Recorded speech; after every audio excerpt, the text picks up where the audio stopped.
छठा अध्याय है वमन विरेचन व्यापक सिद्धि अध्याय। नेत्र वस्ती व्यापक सिद्धि अध्याय के पश्चात आचार्य ने वस्ती व्यापक सिद्धि अध्याय का वर्णन न करते हुए वमन विरेचन व्यापक सिद्धि अध्याय का वर्णन किया है, क्योंकि संशोधन क्रम में वमन व विरेचन क्रम के पश्चात ही वस्ती क्रम आता है। इसलिए क्रम को न तोड़ते हुए सबसे पहले वमन विरेचन व्यापक सिद्धि का वर्णन किया गया है, उसके पश्चात वस्ती व्यापक सिद्धि का वर्णन किया गया है। इस अध्याय में आचार्य ने 3 विषयों का विवेचन किया है। सबसे पहला वमन व विरेचन संशोधन का उचित विधि का वर्णन किया गया है।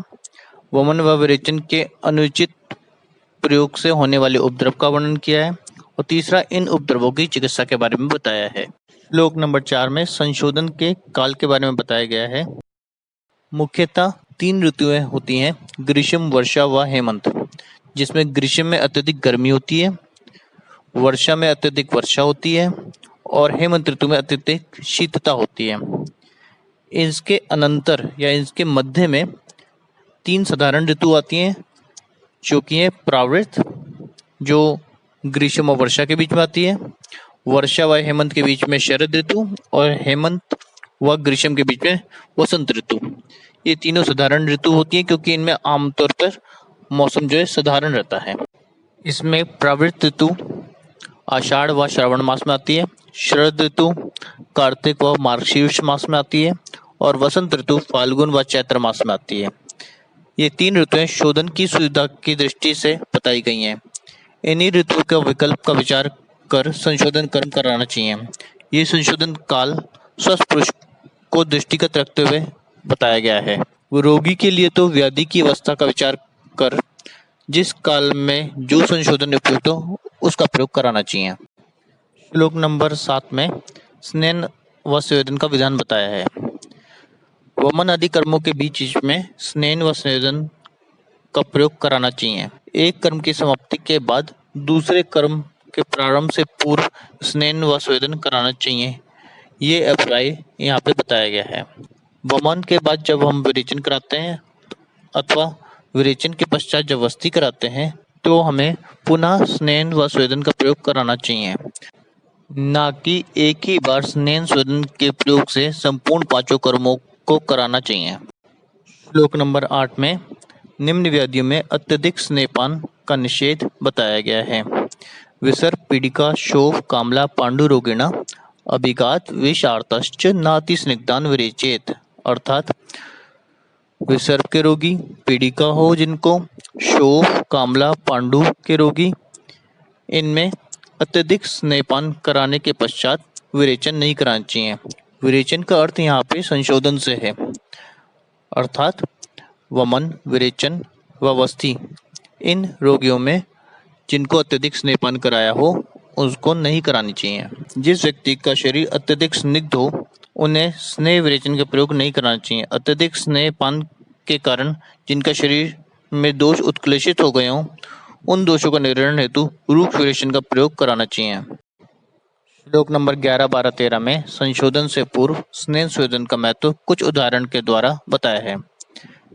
जिस प्रकार घृत आदि से स्निग्ध किए हुए पात्र में भरे हुए जल को बिना परिश्रम से ही बाहर निकाल दिया जाता है, जल की कुछ बूंदें भी घड़े में चिपकी नहीं रहती, उसी प्रकार स्निग्ध शरीर में प्रयुक्त संशोधन औषधि द्वारा शरीरस्थ दोष आसानी से निवारित हो जाते हैं। दूसरा उदाहरण यह दिया है कि जिस प्रकार गीली लकड़ी को अग्नि द्वारा जलाने से उसमें विद्यमान जलीय अंश संपूर्ण लकड़ी से रिस रिस कर बाहर निकल जाता है, उसी प्रकार स्निग्ध शरीर में स्वेदन का प्रयोग कराने पर शरीरस्थ चिपके हुए दोष स्रोतस में रिस रिस कर बाहर निकल आते हैं। यह है स्वेदन का महत्व। और तीसरा स्नेह स्वेदन के पश्चात संशोधन का महत्व बताया है। जिस प्रकार गंदे कपड़े में विद्यमान मैल को क्षार के प्रयोग द्वारा उत्क्लेशित करके जल में धोकर निकाल देते हैं, उसी प्रकार स्नेह स्वेदन द्वारा दोषों को उत्क्लेशित करके संशोधन औषधियों का प्रयोग द्वारा बाहर निकाल दिया जाता है। अर्थात स्नेह व स्वेदन द्वारा दोष स्रोतस से निकलकर कोष्ठ में आ जाते हैं तथा कोष्ठस्थ दोषों को संशोधन के माध्यम से शरीर से बाहर निकाल दिया जाता है। श्लोक नंबर 14 में बताया गया है कि अजीर्ण में संशोधन के प्रयोग से क्या क्या हानियां होती हैं।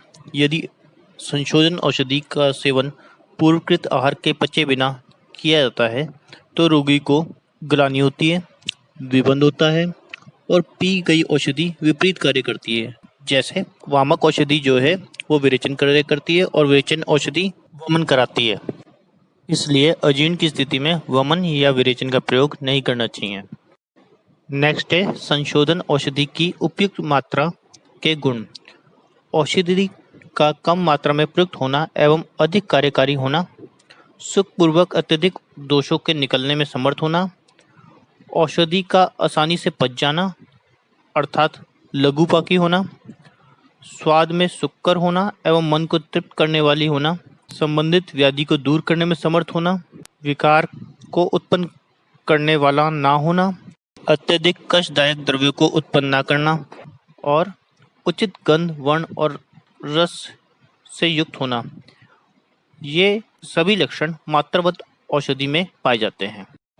इन गुणों से युक्त औषधि को जब रोगी काम, क्रोध, लोभ, मोह, शोक, मद, मात्सर्य, ईर्ष्या, द्वेष आदि दोषों को हटाकर जब सेवन करता है तो उस औषधि का सम्यक योग होता है। अन्यथा इनके संसर्ग से मन में उद्विग्नता और ग्लानि हो जाती है। नेक्स्ट है संशोधन औषधि से पूर्व आहार का विधान। यदि रोगी को अगले दिन वमन कराना हो तो एक दिन पूर्व रात्रि में कफ प्रदान, सुपाच्य एवं द्रव प्रदान आहार का सेवन कराना चाहिए और यदि विरेचन कराना हो तो उससे एक दिन पूर्व लघु एवं उष्ण आहार का सेवन करना चाहिए। कफ प्रदान आहार का सेवन करने से कफ उत्क्लेशित हो जाता है। ऐसे रोगी में अगले दिन वामक औषधि देने पर उत्क्लेशित कफ वमन के द्वारा आसानी से बाहर निकल जाता है और जब विरेचन से पूर्व उष्ण एवं लघु अन्न का सेवन कराने के बाद कफ के अल्प होने से दी गई विरेचक औषधि अपने प्रभाव से शीघ्रता पूर्वक विरेचन द्वारा दोषों को बाहर निकाल देती है। श्लोक नंबर 20 में सम्यक शुद्धि के लक्षण बताए गए हैं। ऊर्ध्वम कफ अनुगे पित्ते विट पित्ते अनुकफे तो अधो हत दोषम वदेत काशर्यम दौर्बल्य चेत सा लाघवे। अर्थात वमन औषधि पीने के बाद सर्वप्रथम कफ, उसके पश्चात पित्त वमन के रूप में बाहर निकलता है और विरेचक औषधि पान के बाद सर्वप्रथम गुदा द्वारा मल, उसके पश्चात पित्त तथा अंत में कफ बाहर निकलता है। दोनों ही उपक्रमों में शोधन उपरांत रोगी का शरीर कृश, दुर्बल एवं लघु हो जाता है। यदि रोगी को विरेचन कराकर पूर्व में बताए सम्यक योग के लक्षण मिल रहे हों, जैसे कफांत विरेचन के लक्षण मिल रहे हों, शरीर लघु हो, शरीर पूर्णतः शुद्ध हो गया हो, फिर भी विरेचन बंद ना हो रहे हों, तब शेष औषधि को वमन द्वारा बाहर निकाल देना चाहिए। यदि सम्यक शुद्धि के लक्षण ना आए हों, अर्थात कफांत विरेचन होने पर भी शरीर में हल्कापन ना आया हो, तब औषधि को वमन द्वारा बाहर ना निकालें, अर्थात विरेचन होने दें। यदि शरीर गीले कपड़े से ढकने जैसा प्रतीत हो, वात का अवरोध हो एवं उद्गार ना आती हो, तब भी वमन कराएं। ये क्रिया तब तक कराएं जब तक शरीर में लघुता न उत्पन्न हो जाए तथा मुख से पतला कफ न निकलने लगे। इन लक्षणों के बाद भी यदि वमन कराते हैं तब वमन जन्य उपद्रव उत्पन्न हो जाते हैं। श्लोक नंबर 22 में सम्यक वमन का फल बताया है। वमिते वर्धते वन्नी शमम दोषा व्रजंती ही। अर्थात सम्यक वमन हो जाने पर अग्नि की वृद्धि हो जाती है तथा प्रकोपित हुए दोष शांत हो जाते हैं।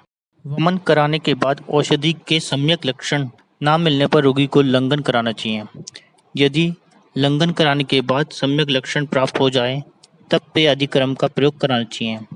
यदि वमन कराने के बाद औषधि के सम्यक लक्षण मिल जाएं तब लंघन न कराकर पेय विलेपी आदि क्रम का पालन करना चाहिए। संशोधन के द्वारा शरीर से दोषों का निवारण हो जाने के कारण व्यक्ति की जठराग्नि दुर्बल हो जाती है, अतः अग्नि मांद्यता को दूर करने के लिए पेय विलेपी आदि क्रम से पत्ते देना चाहिए।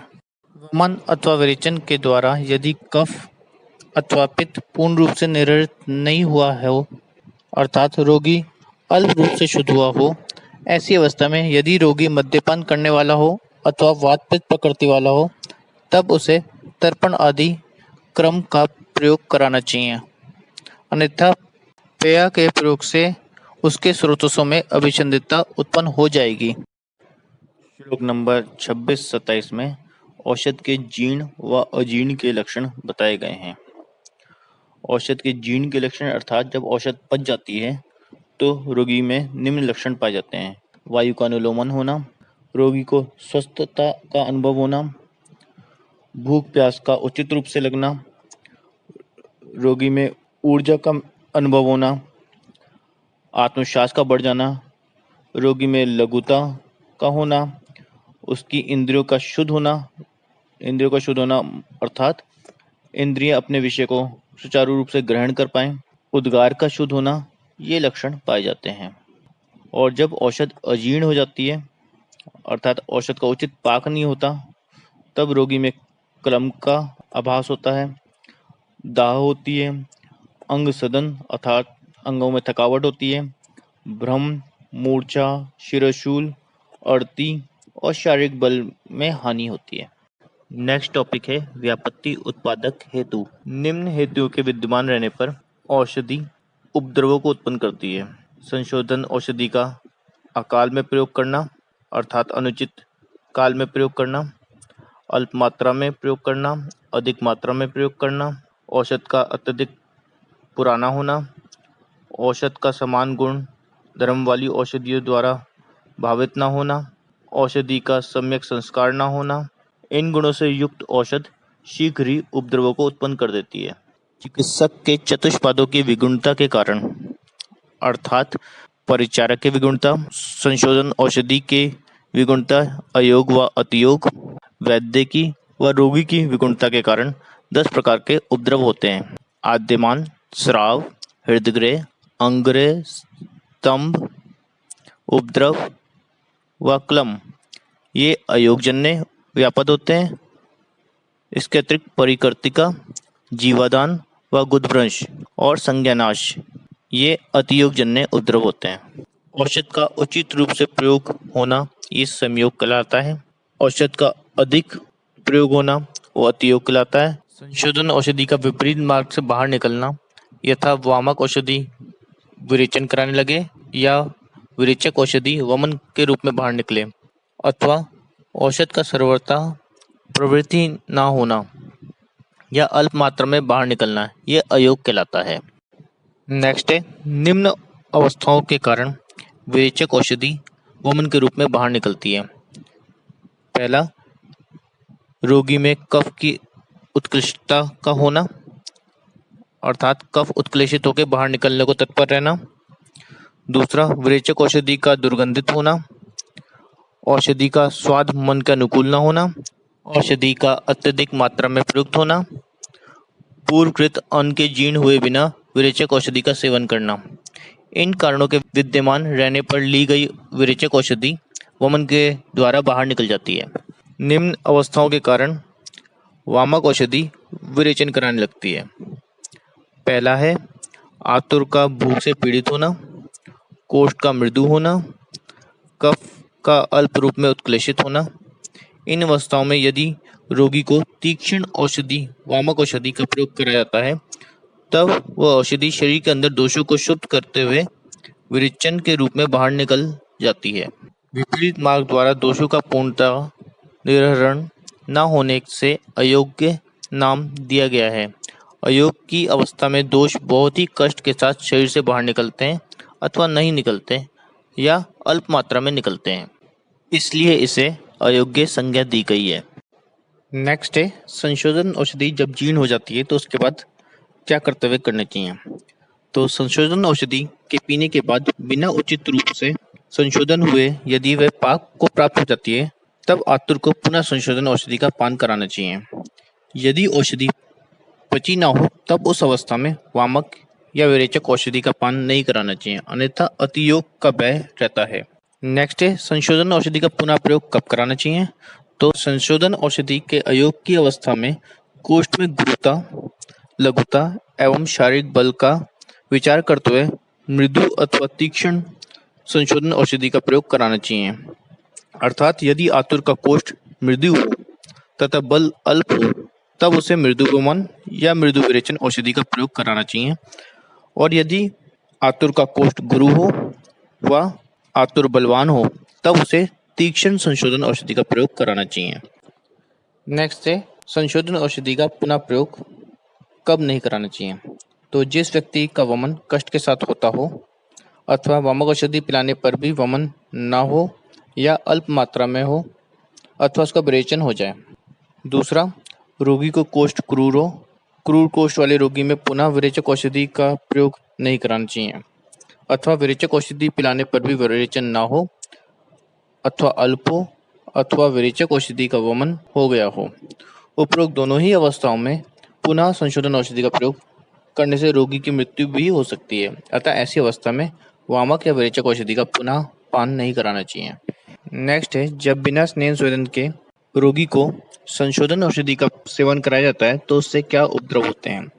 तो जब बिना स्नेह स्वेदन किए रोगी को जो रूक्ष शरीर वाला हो उसको जब पुरानी औषधि का प्रयोग कराया जाता है, वो पुरानी औषधि की कार्यकारी क्षमता कम होने से दोषों को उत्क्लेशित तो करती है पर निर्हरण करने में समर्थ नहीं होती, अपितु वो अनेक प्रकार की व्याधियों या उपद्रवों को उत्पन्न कर देती है, जैसे विभ्रंश, शवतु, हिक्का, तमसो दर्शनम, पिंडलियों में ऐठन, कंडू, उरुसाद, विवंटा।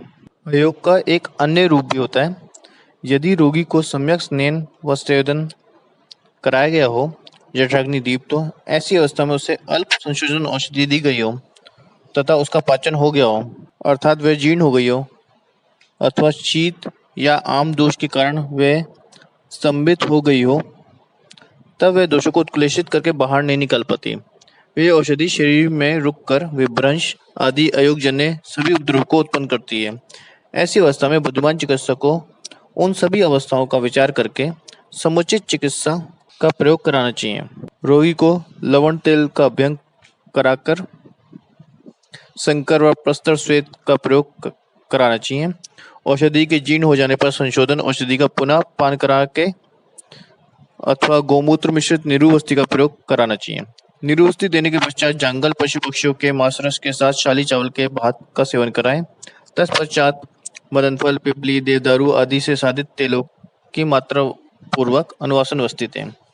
स्निग्ध एवं वात नाशक स्नेहों द्वारा आतुर को पुनः स्नेहित करके पुनः तीक्ष्ण शोधन कराएं।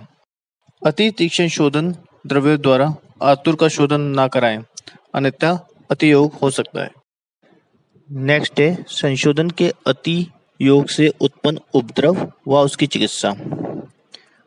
भूख से पीड़ित व मृदु कोष्ठ वाले आतुर में अति तीक्ष्ण संशोधन के प्रयोग करने पर दी गई संशोधक औषधि शीघ्र ही विट, पित्त व कफ को निकालते हुए रस आदि द्रव धातु को भी बाहर निकालने लग जाती है, अर्थात दोष आदि के निरण के पश्चात रस आदि द्रव धातुओं का भी स्राव होने लगता है, जिसके कारण रोगी में बल व स्वर का क्षय हो जाता है, दाह होती है, कंठशोष होता है, भ्रम एवं तृष्णा उत्पन्न हो जाते हैं।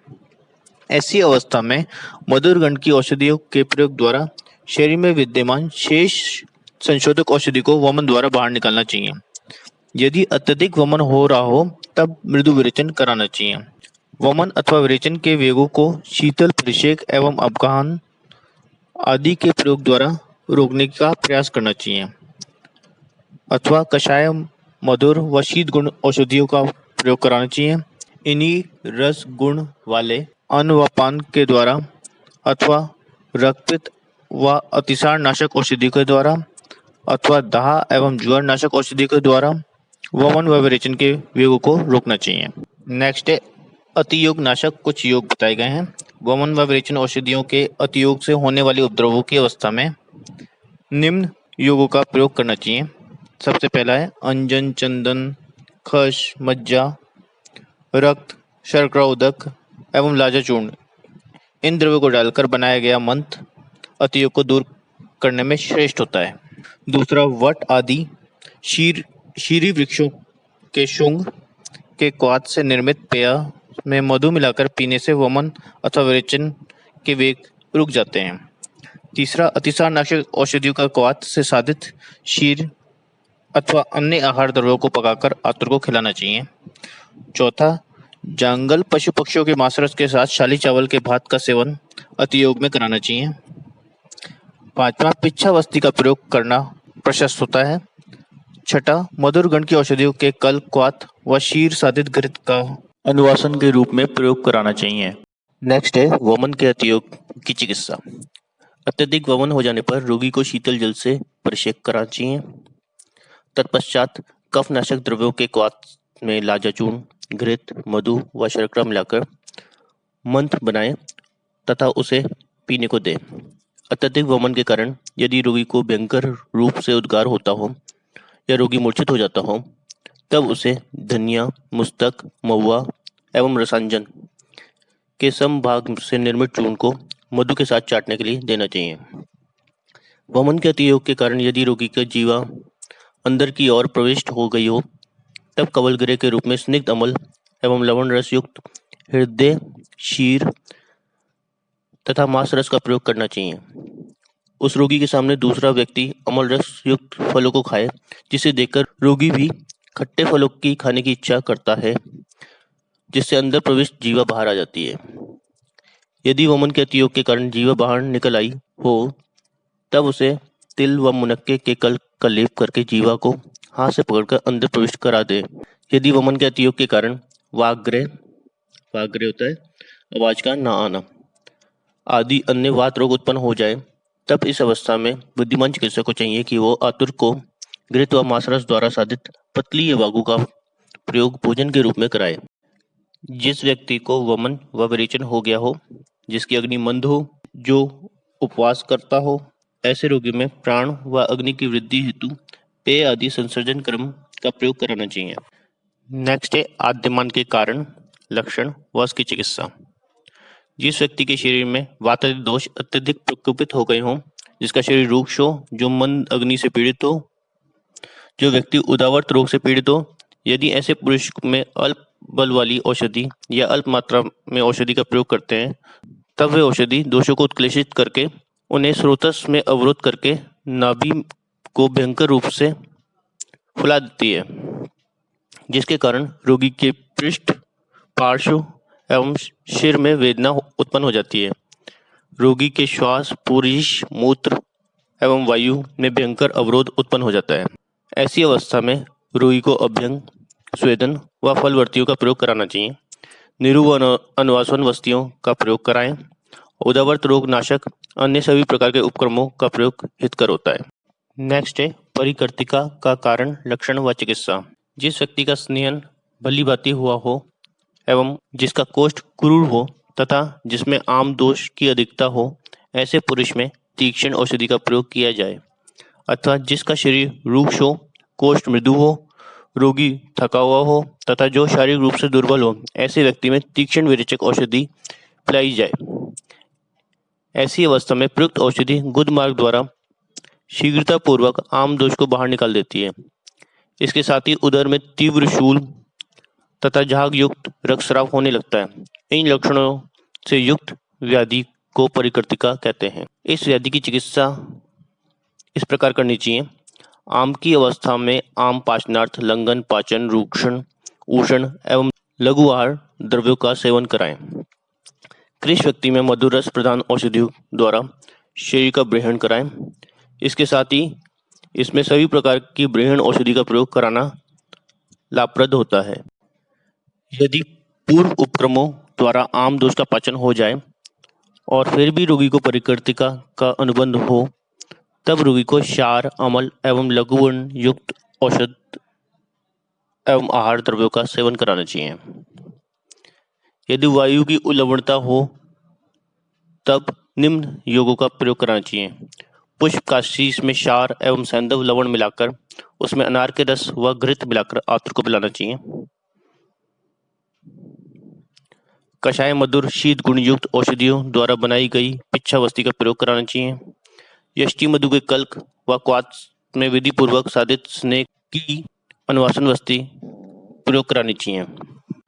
नेक्स्ट है परिस्राव का कारण, लक्षण व चिकित्सा।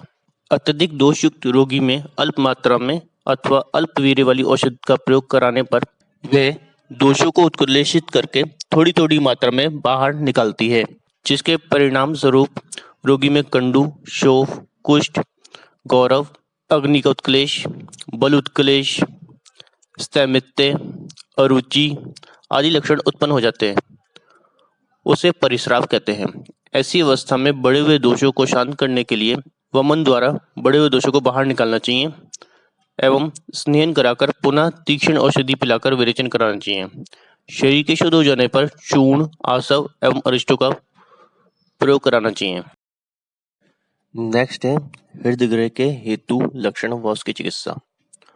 औषध पीने के बाद यदि वमन अथवा विरेचन के वेग आने लगे, ऐसी अवस्था में यदि व्यक्ति उन वेगों को रोकता है, तब वो वेग रुकने से वातली दोष प्रकोपित होकर हृदय में पहुंचकर भयंकर रूप से हृदय गृह को उत्पन्न करते हैं। इस अवस्था में रोगी को हिक्का, कास, पाशव पीड़ा, दीनता, अत्यधिक लालास्राव व आंखों में विभ्रम उत्पन्न हो जाता है। रोगी अपनी जीवा को काटने लगता है, ज्ञान शून्यता हो जाती है, दांतों का किटकिटाना आदि लक्षण पाए जाते हैं। इन लक्षणों को देखकर चिकित्सक को भ्रमित नहीं होना चाहिए, अर्थात हृदय गृह का तत्काल निश्चय कर चिकित्सा करनी चाहिए। यदि रोगी पित्तजन्य मूर्छा से आक्रांत है, तब उसे मधुर गण की औषधियों के प्रयोग द्वारा अथवा यदि कफज मूर्छा से पीड़ित है, तब उसे कटु द्रव्यों के प्रयोग द्वारा तत्काल वमन कराना चाहिए। संशोधन के बाद शेष दोषों को पाचन द्रव्यों के प्रयोग द्वारा पाचन कराना चाहिए। इस प्रकार चिकित्सा द्वारा आतुर की जठराग्नि एवं बल को क्रमशः बढ़ाना चाहिए। अत्यधिक वमन के कारण यदि वायु प्रकोपित होकर हृदय में पीड़ा करे, उस अवस्था में रोगी को स्निग्ध, अम्ल, लवण रसयुक्त द्रव्यों का सेवन कराना चाहिए। यदि अति वमन के कारण कफ व पित्त प्रकोपित होने से हृदय में पीड़ा उत्पन्न हो रही हो, तब पित्त व कफ नाशक औषधि का प्रयोग कराना चाहिए। नेक्स्ट है अंग्रेह का कारण, लक्षण व चिकित्सा। संशोधन औषधि पीने के बाद व्यक्ति यदि आने वाले वमन या विरेचन के वेगों को रोकता है अथवा कफ के द्वारा आने वाले वायु के वेग अवरुद्ध हो जाते हैं, तब वह रुकी हुई वायु प्रकोपित होकर अंगों में जकड़ाहट को उत्पन्न करती है। इस व्याधि में रोगी के शरीर में स्तंभ, वेपतु, निस्तोध, अवसाद, उद्वेष्टन ये लक्षण मिलते हैं। इस व्याधि में स्नेहन, स्वेदन आदि सभी प्रकार का वातनाशक उपक्रमों का प्रयोग कराना चाहिए। नेक्स्ट है जीवादान का कारण। यदि मृदु अथवा अल्प प्रकोपित दोष वाले व्यक्ति में अत्यधिक तीक्ष्ण संशोधन औषधि का प्रयोग कराया जाता है, तब वह औषधि दोषों को निकालते हुए रक्त को शुद्ध करते हुए जीव रक्त को निकालने लगती है। जीव रक्त का मतलब होता है शुद्ध रक्त। इस जीव रक्त के निकलने की स्थिति को जीवादान कहते हैं। अब प्रश्न ये उठता है कि जो मुख से निकलने वाला रक्त है वो जीव रक्त है कि वो रक्तपित्त है। तो इसका उत्तर इस प्रकार है, यदि उस रक्त से मिले हुए अन्न को कौवे या कुत्ते को खिलाएं और कौवा या कुत्ता उस अन्न को खा जाता है तो उसे जीव रक्त समझना चाहिए, और नहीं खाता है तो उसे रक्तपित्त समझना चाहिए। इसी प्रकार दूसरी परीक्षा है, किसी सफेद वस्त्र में उस रक्त को भिगोकर सुखा लें, फिर उस सूखे हुए वस्त्र को गर्म जल में धो दें। यदि कपड़ा विकृत वर्ण का हो जाए तो उसे रक्तपित्त समझना चाहिए, और एकदम साफ हो जाए तो उसे शुद्ध रक्त समझना चाहिए। नेक्स्ट है जीवादान की चिकित्सा। जीव रक्त निकलने के साथ यदि रोगी तृष्णा, मूर्छा एवं मद रोग से पीड़ित है, तब उसकी चिकित्सा मृत्यु पर्यंत करनी चाहिए। सभी प्रकार के अतियोग में अतियोग नाशक चिकित्सा के साथ साथ पित्त नाशक चिकित्सा भी करनी चाहिए। इसमें आचार्य ने जीवा अभिसंधान के बारे में बताया है। जीवा अभिसंधान का अर्थ है रक्तपान। इसमें मृग, गाय, भैंस अथवा बकरी के ताजे रक्त को जीवन धारण के लिए पीना चाहिए। तत्काल निकाला हुआ रक्त शीघ्र ही शरीरगत रक्त से मिलकर जीव रक्त में बदल जाता है। यदि रोगी ताजे रक्त का पान ना करे, तब उस रक्त में कुश के चूर्ण मिलाकर वस्ती के रूप में प्रयोग कराना चाहिए, अर्थात रक्त वस्ती देनी चाहिए। इसके अतिरिक्त श्यामा, गंभार, बेर, दूर्वा एवं खश द्वारा साधित क्षीर में घृतमंड व अंजन मिलाकर ठंडा कर लें। शीतल होने पर इसकी वस्ती दें और शीतल पिच्छा वस्ती का प्रयोग करें अथवा घृतमंड की अनुवासन वस्ती दें। नेक्स्ट है विभ्रंश का कारण, लक्षण व चिकित्सा। यदि विरेचन के अतियोग से गुदा का भ्रंश हो जाए तो रोगी को कषाय रस की औषधि के क्वाथ से प्रक्षालन कराकर उन्हीं औषधियों का लेप कराकर गुदा का संकुचित कर उसे भीतर प्रविष्ट कराना चाहिए। यदि विरेचन के अतियोग से संज्ञा विभ्रंश होने लगे तो रोगी को शांतिमय वातावरण में रखना चाहिए, उसे सांत्वना देनी चाहिए और संगीत तथा मधुर वाद्य सुनाने चाहिए। तीसरा है अयोगजन्य विभ्रंश। जब विरेचन औषधि पीने पर वह केवल मल को बाहर निकाले अथवा अपना कार्य बंद कर दे तथा मल निकलने के बाद पित्त व कफ को ना निकाले। इसी तरह वमन औषधि पीने के बाद मात्र वमन औषधि ही वमन के रूप में निकले, कफ पित्त ना निकले और दोष को उभाड़कर बाहर ना निकले, तब प्रकोपित हुए दोष कंडू आदि उपद्रव उत्पन्न करते हैं। ये अयोगजन्य विभ्रंश है। इसमें जैसे रोग हो तदनुसार चिकित्सा करनी चाहिए।